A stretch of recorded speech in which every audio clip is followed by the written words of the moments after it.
La STM vous souhaite la bienvenue à bord. The ice-cold Toronto Maple Leafs, losers of 7 in a row, are in Montreal to take on the Canadiens, who've also been faltering, but still sport a 6-1-3 record in their last 10 games headed into this one. After a less than convincing effort in 3 games in California, the Canadiens have this opportunity against their hated rivals to correct course and get themselves back on track. Toronto's chances at making the playoffs are all but gone, while the Habs come into this one sitting in the first wildcard spot just 2 points ahead of the Bruins. No lineup changes for Montreal. Jakub Dolbesch returns to the net. He has a 26-4 record with an .891 save percentage and a .303 goals against average, while Joseph Woll gets the nod for the Leafs. Woll sports a record of 13-10-4 with a .904 save percentage and a 3.13 goals against average. Montreal has the first look in this one, but Troy Stecher gets in the way of Oliver Kapanen's shot at the last second. The 70s line then followed that up with 2 really nice chances. Lane Hutson fed Caden Gooley with space, but nobody was able to solve Woll. Montreal looked much quicker and way more engaged to start this one off. Toronto looked every bit a team who had completely given up hope on the season, and they were just running out the clock on this year. The second line of Kapanen, Demidov, and Newhook then had their turn skating circles around the Leafs, with sustained pressure in the offensive zone, and a dominant cycle followed up by Oliver Kapanen spinning his way out from below the red line, working the puck onto his forehand, shielding the puck with his body, and sliding the puck by Woll to give the Habs a 1-0 lead less than 5 minutes in. A beauty of a goal for Kapanen,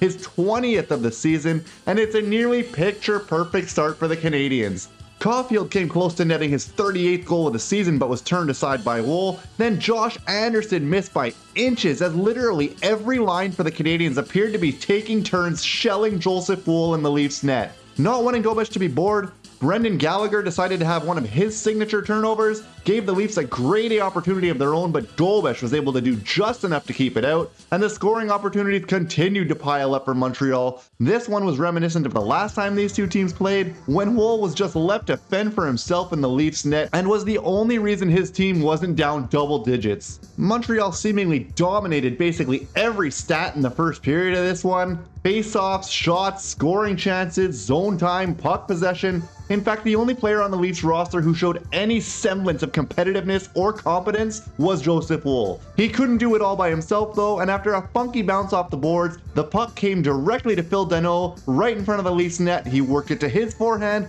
found the back of the net, and gave the Canadiens a 2-0 lead. Toronto continued to look like a team that had just completely given up on the season. Even through the Canadiens' rebuild and their struggles against the Leafs when they were at the height of their power, Montreal at least appeared to show up and try out there. This was embarrassing for Toronto, and it seemed pretty obvious to me that this Maple Leafs core is totally cooked. And it just is not it. And say what you want about Gallagher's level of play on offense and defense, but one thing that cannot be argued is his level of fight. He threw a big hit on Easton Cowan, it ended up being an interference penalty. He got mugged by McCabe for his troubles before finally dropping the gloves. At the end of it all, the teams found themselves at 4-on-4 to end the period, and Montreal dominated. Enough said about that period. A bit of an anomaly to start the second period as the refs ended up reversing course, and instead of 4-on-4, they played the remainder of those offsetting penalties at 5-on-5. The Habs picked up right where they left off to start the second period with 3 glorious looks in the first 2.5 minutes. Then Arbor Xhekaj got dinged for interference, however, and halted the Canadiens' early momentum. And Arbor has to be better than that, as it's mistakes like that are how he plays his way out of the lineup, especially considering how he already seems to be on a very short leash with Marty St. Louis. So the Habs go to the PK and they deliver an effective kill. And then the Juraj Slafkovsky show gets well and truly started. On his next shift, he has 3 grade A looks of his own, coming oh so close to multiple highlight reel goals. The Leafs finally had a shift where they look at least a little bit threatening, but Jakub Dolbesch came up with the saves he needed to, and Slafkovsky continued to impress. He set up Jake Evans, who walked right in and was robbed by Woll. Woll continued to be the only Leaf with a pulse in this one until finally, about halfway through the period, Toronto started putting a couple of shots towards the Canadiens' net. Lane Hutson then found himself on the wrong end of a holding penalty. The Leafs were given another opportunity to get right back into this one. The Habs delivered another effective kill, and the Leafs only managed 1 shot on the power play. but that did finally give Toronto some momentum and flow in this game. And while Dobeš was on his game, stopping almost everything that came his way, including shots from McCabe, Carlo, and Matthews, that lack of focus from the Canadiens cost them, as a poor clearing attempt by Dobson resulted in a turnover, and the Leafs manufactured a nice passing play to finally get one by Dobeš. It was Willie Nylander. He pulls Toronto right back into the game that they have no business being in. And the news gets worse for the Canadiens, as Cole Caulfield ended up missing multiple shifts in the second period. He appeared to be in significant discomfort on the Canadiens bench. The game seemed really even from that point on, with McCabe appearing to put one off the post and just missed tying it at 2. Demidov did impress in relief for Caulfield on the first line, as the Canadiens generated a few dangerous looks, but the teams went into the second intermission with the Habs leading by only a goal and in a bit of a somber mood, as the potential injury to Caulfield seemed to loom large over the team. Those 2 penalties on the Canadiens, while they didn't directly lead to goals against, effectively halted all momentum the team had and allowed the Leafs back into this one. Now, Caulfield was still not on the ice to start the third period. He did stay on the bench throughout the majority of the period, so hopefully his absence was more of a preventative measure than anything else. And it is possible that his absence could be related to an illness, as it was hard to determine where exactly in his final shift he could have possibly been injured. So Demidov took Caulfield's spot on the first line to start the period, and it had a bit of a subdued atmosphere yet again, as if playing off the absence of Caulfield.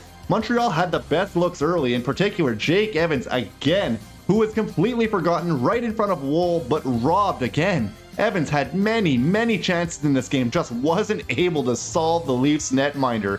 Montreal was playing well defensively, hardly allowing a shot to the Leafs, and it just seemed like this might end up being one of those games where the Canadiens let in a late goal and end up wasting an opportunity at 2 points that they absolutely had to have. Benoit Olivier Groulx had the Leafs' first chance of the period, and it was a beauty as he victimized Dobson but couldn't beat Dobeš. A great look for the Leafs prospect, great save by Dobeš. The Leafs sustained a bit of pressure in the Canadian zone, but they didn't really put anything on target. Finally, Brendan Gallagher got caught with a high stick by Matthew Knies. The Habs got their first chance on the power play in the third, and guess who was out on the ice?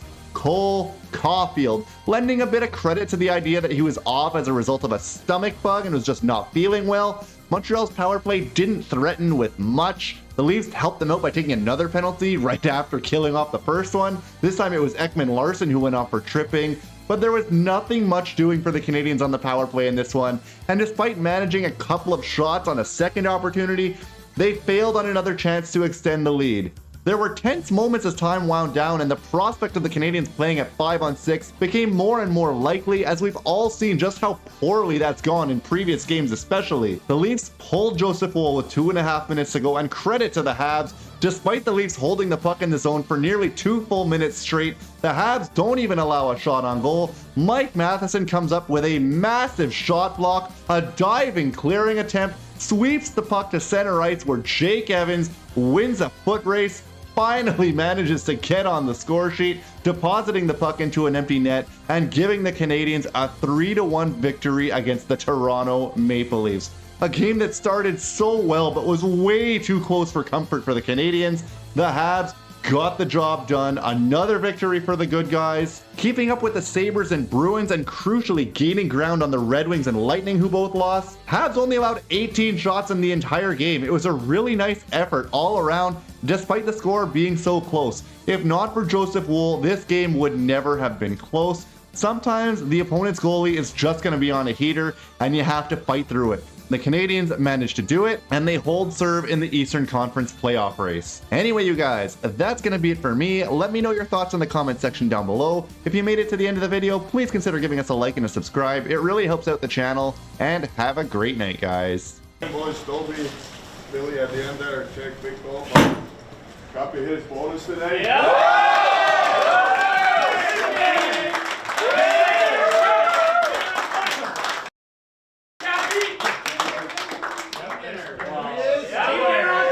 That's pretty early too. It was a great day up yesterday.